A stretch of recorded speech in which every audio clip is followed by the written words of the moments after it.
Good morning. Hi, Hi. Um, I'm so happy to see you, and I am so excited for this webinar. I'm so excited to be here. Thank you for this awesome opportunity. Absolutely. Okay, so there are already people joining. We had people in the waiting room before we even launched the broadcast. So to those of you joining our webinar today, thank you so much for being here. In the questions, if you're on your desktop, you'll see it in the control panel on the right. I'm not exactly sure where it's located on your phone if you're dialed in on your mobile, but where you see the question section, that's where you'll be able to chat with me. I'll moderate all the questions. So if you will, please use that question section and let us know where you are dialed in from today. We would love to see just like where everyone is located. We're both in Austin. Yes, We should have just done this webinar in like together in the I same was just I broadcast was just thinking that as I was driving into my office. I was like, we should have just picked like a coffee shop or office. yeah, totally. We could do it at my office, anywhere. All right. So in the question section, let us know where you're dialed in from, and I'm going to go ahead and launch this poll and just give everyone a few more minutes to join. So if you will take a moment and answer this one question, this will just give us an idea of where you are in your parenting journey. Okay, so far 100% of the people are expecting their first baby. Oh, wow. Yes, congratulations to all of you. Yes, exciting. Okay, we have San Diego, California. We have two in Dallas. I wonder if they know each other. We I have wonder too. Jersey. Snowy Chicago. Snowy Chicago, wow. Well, thank you so much for showing up. I mean, I guess this is better than being out in the snow. So um, we escaped our annual weird snow this I year. know. We just had like 2 weeks of cold weather and then that was it. But I grew up in the Northeast, so I love the cold weather. I I miss seasons living in Texas, but it's fine. We're happy here. We're happy here, yes. Okay, so we've got people from all over the country, and it's still, let me go back to the poll. It's still 100% of the people expecting their first baby, so that's Oh, amazing. wow. Um, I'm so happy. I mean, of course, no matter who attends, I'm grateful, but I'm so happy that the majority of the audience is expecting their first because this is like the absolute perfect discussion. Yes, it Um, is. to have. And, I'll get into sort of like the why behind sort of this specific topic. So, okay, we have a decent group size. So I'm going to go ahead and close the poll. Again, 100% expecting their first baby. So I'm going to close this and let me get back. Okay, now I see you. Okay. Sunia, so good to Yeah. see you. Hi, good to see you. It's Sunaina. Sunaina, thank you so much. That's okay. Happens all the time. No worries. Oh, I know it shouldn't. So thank you for letting me know. Okay, everybody, again, thank you so much for being here. I'm Sarah, the founder of Populist, a simplified baby registry platform. And this this specific discussion is so important because I basically just have the pleasure of finding topics that I didn't know anything about, but when I became a first-time mom and wished someone had a conversation with me about it, just to like level set and set expectations. And I'm so happy to be joined by a local IBCLC here in Austin who can give us so much information and wealth and knowledge to help you guys really try to have a successful feeding journey. So if you'll introduce yourself, that'd be amazing and we'll get started. Sure. Hi, everyone. Hi, Sarah. Thank you so much for having me on this morning. My name is Sunaina Weber. I am a mother of two boys and an international board certified lactation consultant, or IBCLC for short. Obviously, it's a mouthful. My own difficult breastfeeding journey with my oldest is really what sparked the passion in me for lactation advocacy and support. I work with families in an outpatient setting. So I work with families after they've been discharged from the hospital, the birth center, after their home birth, and I work with them prenatally all the way through weaning and everything that could entail. So returning to work, solid food, changes in feeding pattern or sleep patterns as well. I really pride myself on working to help families meet their lactation goals, and we do that through either one-on-one consultations. In the past, I've helped facilitate peer support groups, which is actually where I got my start, and I love it. I have such a special place in my heart for the mom to mom or the parent to parent groups where people can just kind of come as they are and share what's working for them, what isn't, and then find some community as well. And then, of course, new parent education. I teach a prenatal breastfeeding class here locally in Austin, and I love being able to help parents understand what they can expect from their babies after they're born, not just with lactation and with breastfeeding, but just normal baby behavior as well. I feel like if you go on social media or Instagram, you just see these perfect idyllic babies and moms, and everyone's in beige and everyone's happy and smiling. And it's not always that beautiful. Yes, it can be, but not always. If I had to describe my practice in 3 words, I'd choose inform, support, and empower. And my practice philosophy is really to empower all families who are having lactation struggles with evidence-based and compassionate support. Amazing. Well, we're so thankful for you and your time. So let's just get right into it. Yeah, let's do it. Okay. So before we get into the feeding part, by the way, for those of you that are on, please put any questions that you have in the question section on the dashboard, and we will just answer them in real time. We want to make sure that you guys leave this webinar just with all the information possible that you need to set yourself up for a successful feeding journey. So please, no question is too embarrassing or weird. Again, this is all new for all of you, so please don't hesitate to ask whatever is on your mind. So before we get into like the actual feeding, can we talk a little bit about what happens when your milk comes in, or if there's something we need to talk about even before then, because that was one thing. I was the first to have a baby of my sisters and my friends, and my mother somehow has like conveniently forgotten her entire feeding and birthing stories, even though she had 3. That was horrible.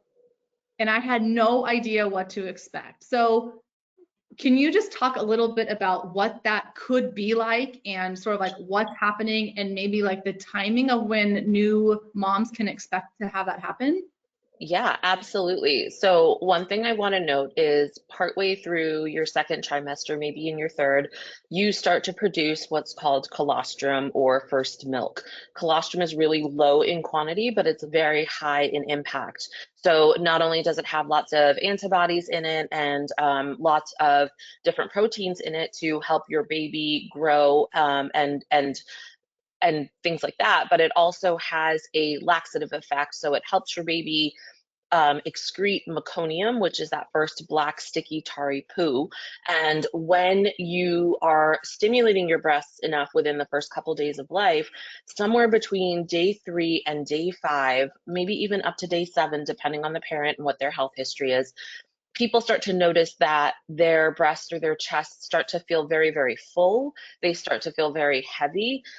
If you have always been kind of smaller breasted or smaller chested throughout your entire life, it's literally, I've had clients that are like, I don't know what to do with these. These came up out of nowhere. I don't know how to handle them. They hurt. I'm uncomfortable. I can't get my baby to latch. I don't know what to do. So Sarah, what you're referring to is what we call engorgement. And this is something that every milk making person goes through in some way, shape, or form. When it is your first baby, when it is your first baby, engorgement comes in with a bang. And that's most likely what you had experienced, Sarah, with the discomfort, the pain, all of that. So I definitely wanted to mention that some people can be very, very engorged. Others might be slightly less engorged. Both are normal. That engorgement and that severe breast fullness usually lasts a couple of days, but it can last longer if it's not managed properly. Softening up your breasts or your chest before feedings can help a lot with your baby latching and removing all that milk for you. So people can use hand expression a little bit. They can use ice packs to help reduce inflammation in the breasts. All of those things can help a lot with managing your milk supply at that point, and also relieving some of the discomfort that you're feeling. Yeah, thank you.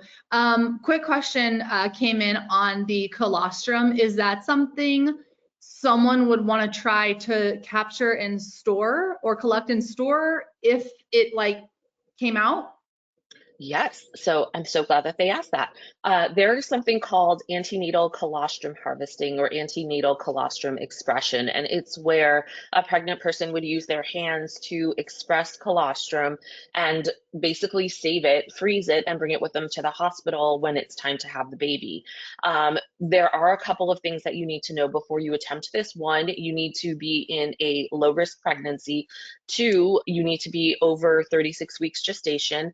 And three, and probably the most important one, is that you need the all clear or the thumbs up from your healthcare provider, from your OB or from your midwife, because this is one of those things where nipple stimulation a little bit too early could potentially put you into preterm labor before your baby and your body are actually ready to do it. I have some great information on antenatal colostrum harvesting, the benefits of it, how to do it, kind of all of that stuff, and I'm happy to send that to you, Sarah, so you can put it in the show notes. Yeah, thank you. Okay, one other question on colostrum from someone that's on the webinar.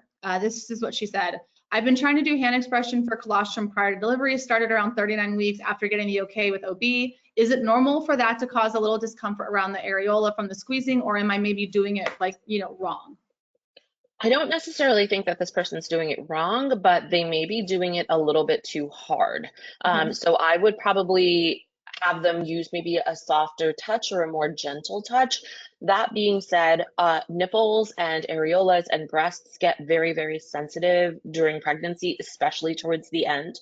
So it sounds like this person is most likely in the last couple days of their pregnancy. And so I would say, I don't necessarily think that you're doing it wrong, but I would say just use a more gentle touch or a lighter touch. Sometimes using warmth on the breast can also help relax really it can help with expression of milk or colostrum or what have you. So using maybe a warm compress, a rice sock if you have one, if you've got one that you plan to use to help manage pain during labor, those would be great ways to help with the colostrum expression. Amazing, thank you. So as we think about like this phase of feeding with the milk coming in and engorgement, is the feeding experience or like the breastfeeding experience different at this stage than maybe when their milk is fully in and they're in a rhythm? I remember having a harder time in like the first week getting my first daughter to latch because my breast felt so hard and everything just hurt and it was so new. But then as they softened, it seemed like even she had an easier time latching. So could that just be my experience, or do you see a difference in the stages of engorgement? And I don't know what the next phase is called, but can you talk us through like what someone should expect in terms of like latching and feeding really early Yeah. on? Absolutely. And I have a prop with me. So I've got my little knit teaching boob here. So if this tissue behind your areola is really firm, when your baby goes to latch onto it, they're not going to be able to close their mouth around it, or they may have a very shallow latch where it feels like they're only on the nipple and it's really uncomfortable. So if you're experiencing a lot of engorgement, something really simple that you can do is it's a technique called reverse pressure softening. And it's a really fancy way to say that you're going to take all of the milk that's right here behind the areola, push it further back into the breast. So we're going to temporarily displace it. Then your baby's going to be able to latch and hopefully pull all that milk out for you, giving you some relief. And the best way to do reverse pressure softening, if you have two hands available, you just kind of set your nipple in the middle, and you're going to use your fingertips to press back on the areola. You're going to use a firmer touch, and it shouldn't hurt, but you can be a little bit more firm with this. And you can hold it for maybe 10 seconds, 15 seconds. If you have only one hand because you've got baby in the other, you can make a peace sign and do something similar, or you can make almost like a little flower shape. I don't want to call it a claw, but almost like a little flower shape, and then press backwards using your fingertips. If you happen to use the peace sign to help relieve some engorgement, I would recommend that you sort of rotate your hand to change its orientation so that you can get a full 360 around your areola. Okay, amazing. Thank you. I'm so glad you had a prop. We had a CPR workshop too, and she had like a doll that she's trying to demonstrate on. And sometimes those visuals are so helpful. And especially if this is the first time people are doing it, it's Yeah. so nice just to be able to be like, okay, that makes sense to me what you're saying because I can see it. Um, okay, so feeding the first few days. So I feel like let's just assume at this point the new mom or the milk making person is still in the hospital, or it's still the first few days. In my experience, I had a lactation consultant come to the hospital and meet with my husband and I before we left. If Hmm. this someone's experience that's on the line, what questions at that point um, should we ask the lactation consultant? Like, I just want to make sure people don't let that don't like not take advantage of that moment because it is so new, you don't even know what to ask. But how would you encourage someone to really like utilize that time well? That's a great question. So I would definitely have the birthing parent or the milk making parent ask the lactation consultant to check their baby's latch. Does this look okay? And one really, really important thing, if you take nothing else away from this webinar today, just know that because a latch looks good doesn't mean that it's a great latch. So it can look great to me, but if you are experiencing a lot of discomfort, if you're like white knuckling it and letting out all kinds of swear words and just really uncomfortable, it's not a good latch. So I would definitely ask to make sure that the latch looks good and how can it be improved? Is it something where it's fairly obvious to the lactation consultant where baby is not latched on quite as deeply as they could be? Is there something going on with positioning? Another important thing to do would be to point out any cracks, any sore spots, any bruising of the nipples or on your breast or chest itself. These can definitely become more exacerbated. They can get worse if they're not tended to, if you don't start a healing process for it. If you don't know how to hand express already, that would be a great time to ask them to show you how to hand express. Hand expression is super useful with colostrum, which is typically what most people are making when they're in the hospital. And it not only should you ask them to show you how to hand express, but you can ask them to watch you hand express just to make sure that you're doing it correctly. For the person that asked that question about their areola starting to get a little bit sore, their breast tissue starting to get a little bit sore with hand expressing colostrum, this would be a great time for you to just have someone look over your technique and offer any pointers or offer any minimal changes. Something else that I think is overlooked a lot of times is for the parents to ask the lactation consultant to, can you help me or can you watch me feed the baby? And Mhm. so this is something where I would encourage a parent to try to latch the baby on independently and then have the lactation consultant kind of step in and help with positioning or help with latch and what have you, instead of doing it for the parent. Because when you get home, when you leave the hospital, nobody's going to be there to help you bring that baby in really close. So the lactation consultant should be able to kind of talk you through and walk you through what it is that you're doing, but it's something that I would want the parent to try themselves. The other thing is you talk about expectations when you get home. What can I expect in terms of feeding? What can I expect in terms of how active my baby is going to be? What is feeding going to look like? Are they going to cluster feed a lot? What's going to happen? And then on that note, it's also who can I call if I run into issues when I get home? If I get home and all of a sudden my nipples are cracked and bleeding, or I'm having a lot of trouble getting baby latched, what do I do? And of course, this usually happens at 3 in the morning when everybody's tired, everybody's asleep. So it's always helpful to establish breastfeeding support before you get to that point. And so whether it's asking friends right now who have gone through this before, oh, who is your lactation consultant? Did you like them? Reach out to your insurance provider and see what they cover. But anyway, we'll get into that a little bit later, I think. And then, of course, any breastfeeding mechanics questions. So, for instance, for the C-section parents, what position can I use that won't have my baby kicking into my scar and into my very, very tender abdomen? And so, helping with positioning is definitely something that lactation consultants at the hospital can do. Yes, I know you're in that awesome bed that reclines up and down, so you don't really have to move yourself too much. But I think just getting down the fundamentals of how a baby should be positioned when they're feeding is something that can be achieved in the hospital.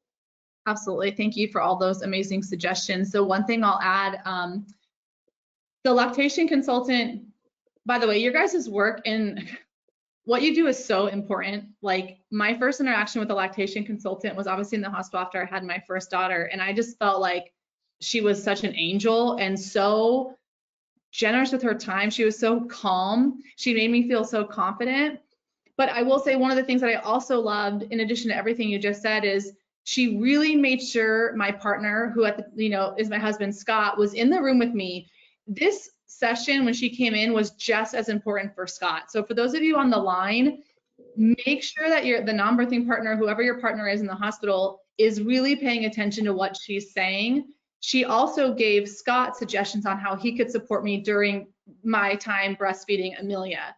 He was like taking notes. You could probably film this session if you want, because it's so funny. It's like the baby latches, you're like, oh, maybe I got this. And then you get home to your point and you're like, shit, I forgot everything, because we're in such an interesting state of mind anyway after just delivering a baby. So make sure that your partner is like really like dialed into that session, because they're going to hopefully be the ones that says, wait, I think she recommended this. Let me get out my notes. Or wait, I know what to do because I was involved in that session at the hospital. So I'm sure that that's, anyway, that's just like my 2 cents, because that was so important for me. Because when I got home, I was like, I don't know what to do. No, absolutely. That is a really great point, and I can't believe I forgot to talk about that, but thank you for bringing that up. For all of the visits that I do with families and even our prenatal classes, partners and support people are encouraged to come. When it's 3 in the morning and you can't get that baby to latch, they're your first line of defense. And it's really important to have another set of ears there. Again, everybody has different perspectives and different points that they take away. So I really do think partner support is key in order to have a successful breastfeeding or pumping relationship. Absolutely. Yeah, I couldn't agree more. So, okay. We've had like a handful of more people join just like in the last 15 minutes. So for those of you that are in the audience, please don't hesitate to submit any questions. I'll moderate and get them answered. If anything comes up, really like anything goes. This is a really important discussion. So please don't hesitate to ask us questions. Okay, so now we're home from the hospital. We're trying to get into a feeding rhythm. I'll just share quickly my own experience again. Once, I think we were probably like maybe less than 10 days into breastfeeding Amelia. It was so painful beyond anything I've ever experienced. When she would latch, I would literally close my eyes. I remember tears like just streaming down my face, and I would count to 30 until my nipple went numb. And then I felt like I could breathe. And like I said, I just didn't know what I didn't know. Like I just assumed that was normal, and I experienced the cracks in my nipple. It would bleed, so then I would favor one breast until that one healed. I mean, it was just like not an experience I want anyone to ever have to go through. So can you talk to us about what is a normal pain tolerance? Is there one? But I think that that's a really important thing. I mean, that's our whole discussion. So Yeah. what is normal and what isn't, and how do we identify that? Just talk us through like what are we supposed to do? Absolutely. And so I want to jump back to engorgement one more time. Because I feel like this is going to play a really big role in a person's comfort once they get home. So there are definitely different levels of engorgement. If you are not engorged, your breast or your chest tissue will feel soft like your cheek or like your lips. If you're moderately engorged, it's going to feel like your nose. It's going to feel that firm. But if you're severely engorged, it's going to feel like your forehead. So it's going to be pretty firm. It's going to be really hard for your baby to close their mouth around it. And so I will say that a number of the clients that I work with postpartum, they are usually the ones that are experiencing moderate to severe engorgement. So that would be probably the first question. If somebody calls to make a visit and they're like, I can't get my baby to latch, my breasts feel so big and heavy, I don't know what to do. Okay, step one, let's relieve some of that engorgement. Let's see if we can make it a little bit easier. And that would be the things that we had chatted about earlier. But to go back to your question about discomfort and what is normal and what's not normal, I will say this, our breasts and our nipples are sensitive tissue anyway. They become even more sensitive when we're pregnant and especially when we're breastfeeding. And for some people, breastfeeding can feel strange. It's an unusual situation. We go from a very sensitive part of our body from no stimulation to a baby on there 8 times a day or more. So it's not going to feel great. However, I think it's really important to know that while some tenderness is normal, especially when your baby latches, it should never feel excruciating. If you kind of your example, Sarah, where you said you kind of had tears streaming down your face the whole time, you're white knuckling it, you're holding your breath as your baby latches. These are all signs that something is going on. Usually it's a very minor fix. It's adjusting position, it's changing the hold, it's adding more support under baby. It's usually a very, very minor fix, but it's important to also know that the red flags, and this is something I teach in my prenatal class. If you see any of these things, please don't wait to call a lactation consultant. Don't imagine that, oh, it's just going to get better. It might not. And so if you notice cracking or bleeding of your nipples, that's obviously a red flag. Excuse me. Sorry, coffee went down the wrong pipe. So changes in nipple. Oh my gosh. Hold on, I'm going to mute myself for just a second. Okay. Yeah. I hope no one has my experience, because then one of them got infected, which is another story for another time. Oh no. Okay, I'm all better now. Sorry about that, y'all. Okay. Oof, it's one of those mornings for sure. Of course. So yeah, so again, changes in your nipple shape is also not something that we should be seeing. So if your nipple is nice and rounded when your baby latches on, if they come off and it's pinched, it's compressed, it's lipstick shaped, these are all signs that something is going on with your baby's latch. Again, usually it's a pretty simple fix, but it's definitely something that requires attention sooner than later. And then, of course, changes in your nipple color. If your baby comes off the breast, or if you're done pumping even, and you notice that your nipple is very blanched, it's very white, or the tissue around it looks bruised even, or red and irritated.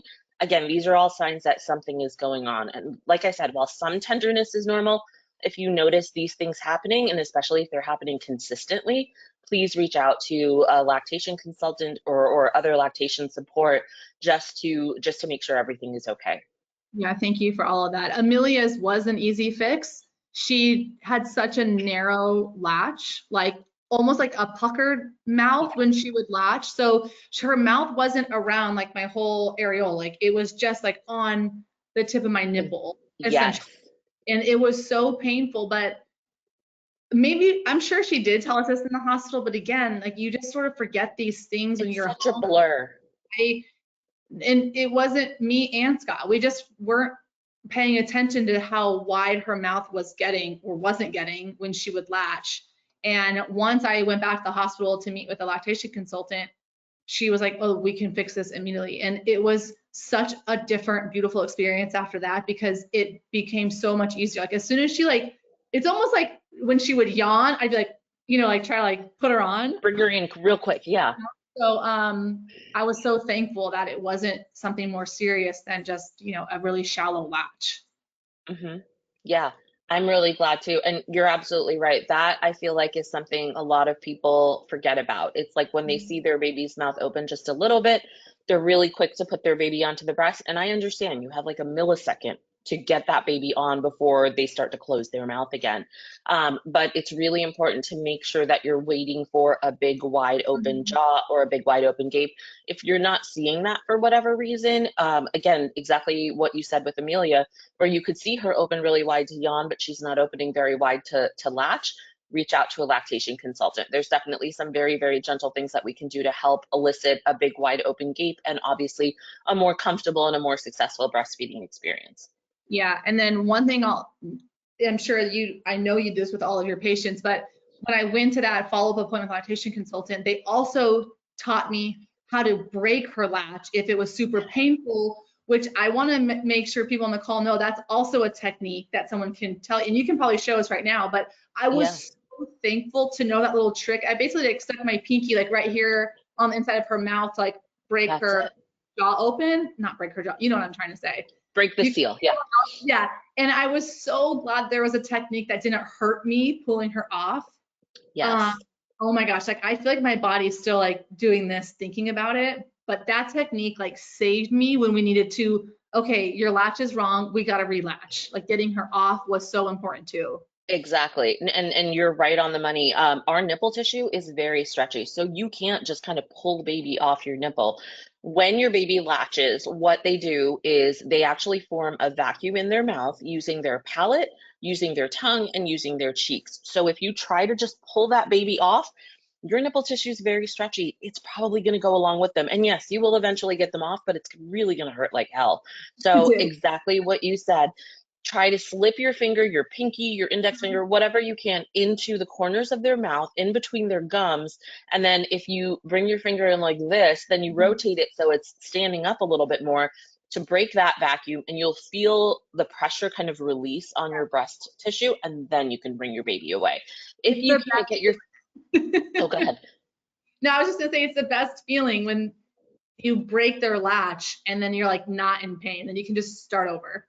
Exactly, exactly. And if for whatever reason your baby won't let you get in there, because there's some babies that like really don't want you messing with them when they're breastfeeding. If you can't slip your finger in between their lips and into their mouth, I call it like the Joker, and I hate to put it like this, but you basically make almost like an exaggerated smile. So you sort of bring your finger to the corners of their lips and you very gently pull backwards until you can kind of feel the release of that vacuum that they formed, and then you should be able to take them off the breast.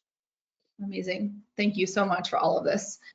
Okay, one of the questions I want to ask quickly is like, look, we only have 15 minutes. These go by so fast. I feel Oh like we my could talk gosh. for hours.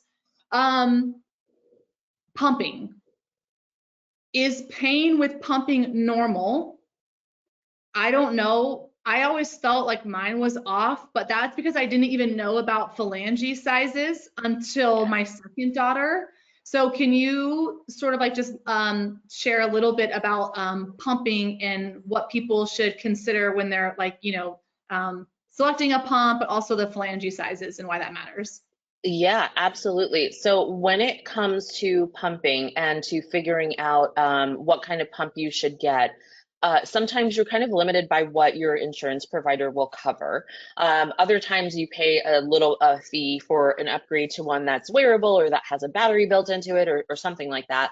I always recommend, if it is in the budget for my clients, my prenatal clients, get the upgrade. Get the upgrade with the battery in it, because otherwise you're going to be tethered to the wall and you're going to be stuck on the couch or in that glider all day long.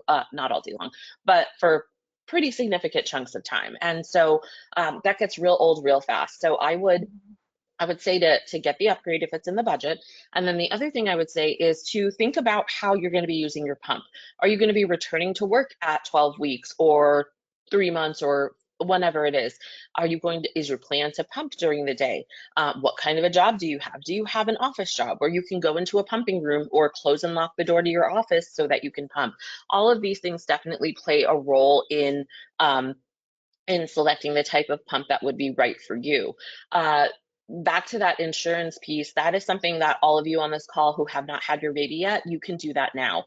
You can reach out to your insurance provider and say, hey, I'm X number of weeks away from my due date. Can I order my breast pump now? Or if you're very early on in your pregnancy, you can ask, how do I order my breast pump? And so depending on your plan and your provider, of course, they may give you a list of durable medical equipment suppliers, or DMEs, for you to go, and the DME will handle all of the legwork and the paperwork, and they'll just give you kind of a list of pumps for you to choose from. Other times, I've even had some clients where they're like, oh, you just go out and you buy whatever pump you want and you submit the receipt and we'll reimburse you.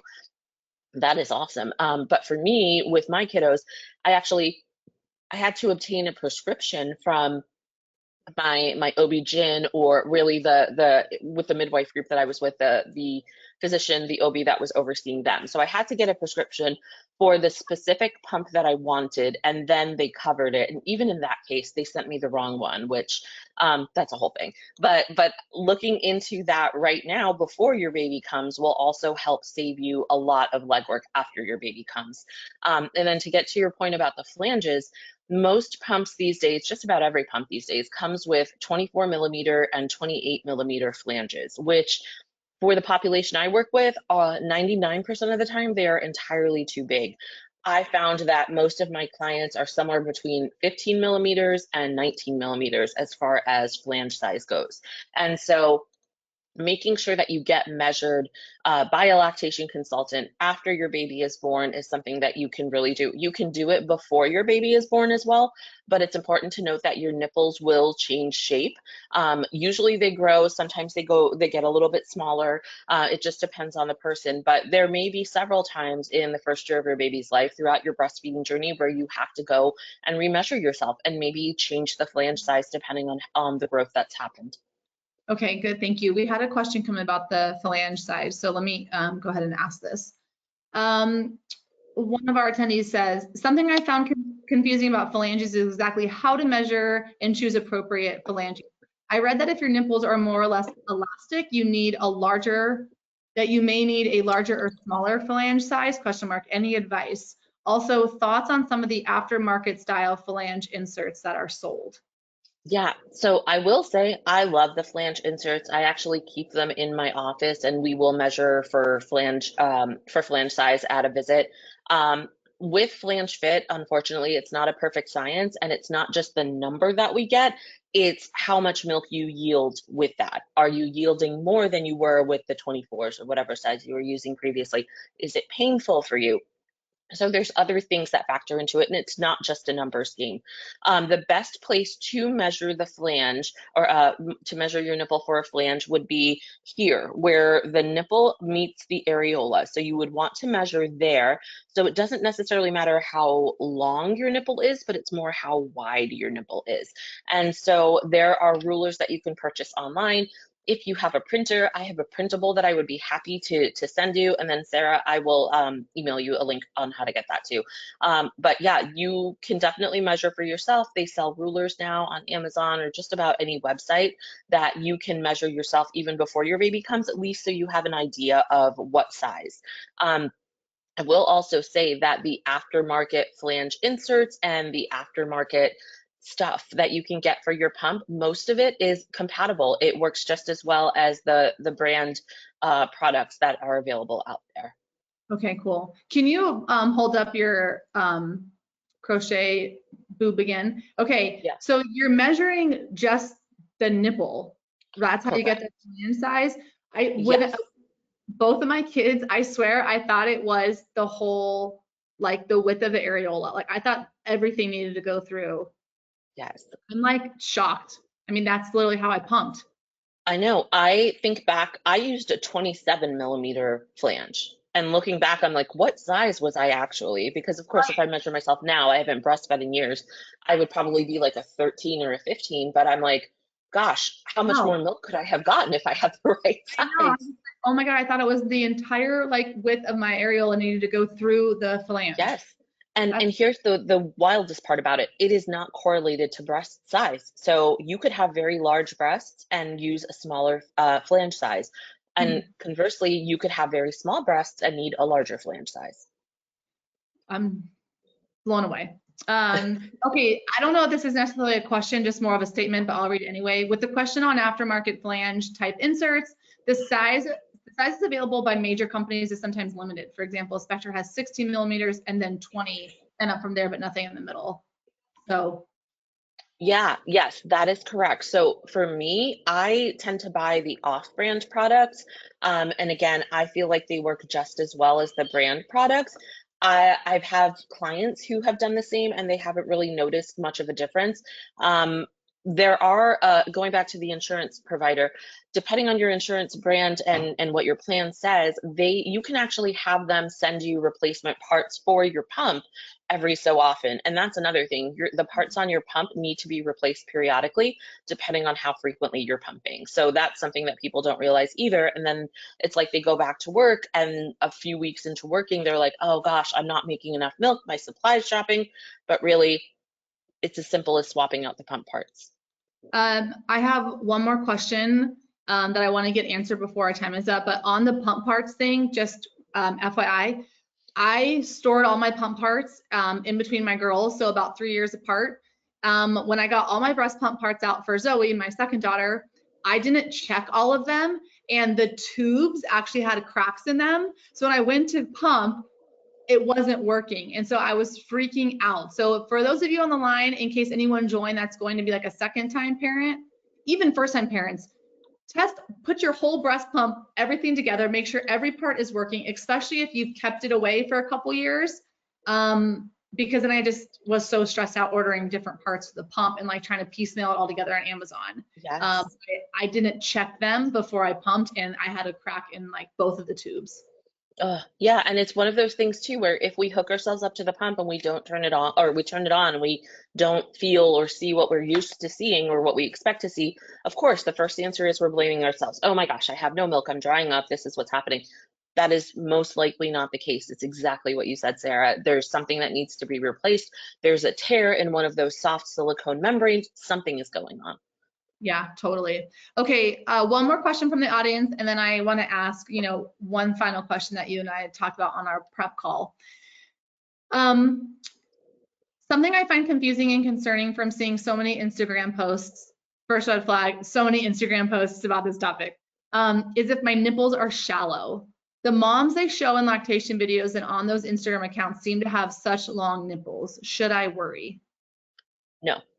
And the reason for this is one of the changes that your breasts and your nipples are going through during your body is they become more elastic. And so when your baby latches on, that elasticity of your nipple helps get everything between where a baby's hard and soft palate is. So if you stretch your tongue as far back as it'll go in your mouth, you'll notice the roof of your tongue going from hard to soft.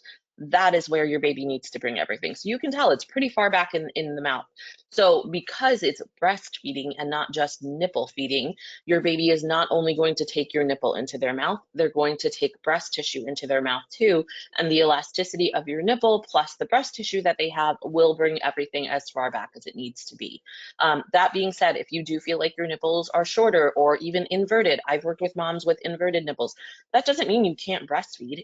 Yes, it's definitely a challenge and maybe another layer that we have to work through, but it doesn't mean that you're never going to be able to latch your baby on. Yeah, I have, and we're all friends here. I have inverted nipples, and I breastfed both of my babies. So it can absolutely, it didn't prohibit me from feeding them through breastfeeding. More than anyone probably wanted to know about me, but that's okay. Okay, so the last question I think is really important. We have 3 minutes, and you and I have talked about this. It's a really stressful thing to commit and want to breastfeed and produce milk for your baby. What happens if someone's breastfeeding journey isn't working out? Like, what would you say to someone, and what does that conversation look like? That's a very, very good question. And this is something that I run into frequently. People will often think that breastfeeding is just as simple as taking a baby and putting them to your breast and everything's going to be great. It's going to be magical. It is, but there's a lot of stuff that comes before everything becomes super easy.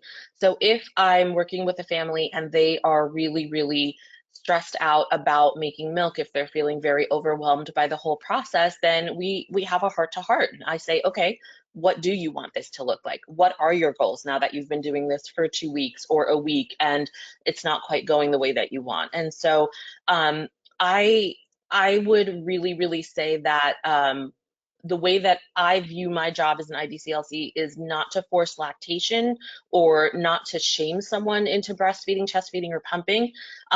I really feel like no decision that a parent should make is the best decision unless it's done so in an informed way. And that's really my only goal as a lactation consultant. So I lay out all of the options. I tell you what happens if you do A, if you do B, if you do C.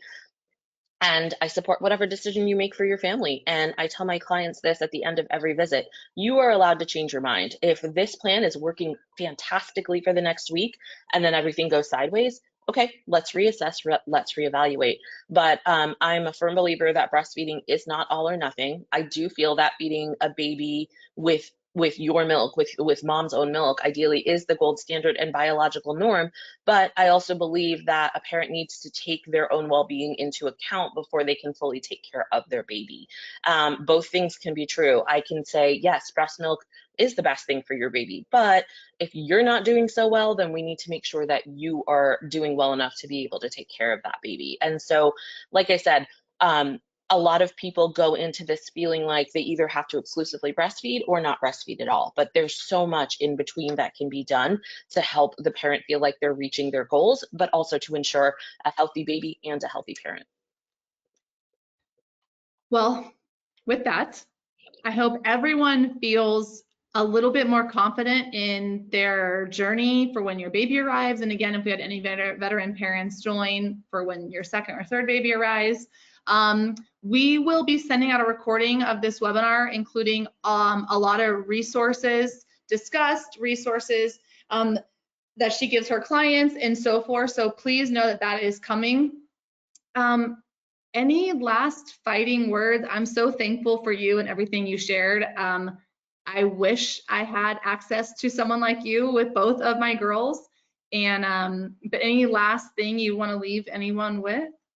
I think just that it's really important to be the best parent possible for your baby. And I feel like that is first and foremost. And like I said, no, that's not what I want to say. The last word I'll have is if your lactation support is making you feel crappy about whatever decisions you're making for yourself or for your baby, find someone else. There is somebody out there to support you, even if they are not local to you. I offer virtual support. Every lactation consultant I know offers virtual support as well. So even if we can't be together in person and doing all these things together, you can at least have someone guiding you and helping you hold your hand throughout this entire journey. Can you see patients outside of Texas virtually? Absolutely. Okay, well, everyone on the line, she's your gal. Awesome. Okay, Sunina, thank you so much for everything. So appreciate your time. And please be on the lookout, everybody, for that post-webinar email. Yeah, thank you so much for having me. And I hope everyone enjoyed this and feels a little bit more confident with breastfeeding their baby. Amazing. Thanks, you guys. Have a great weekend. Bye.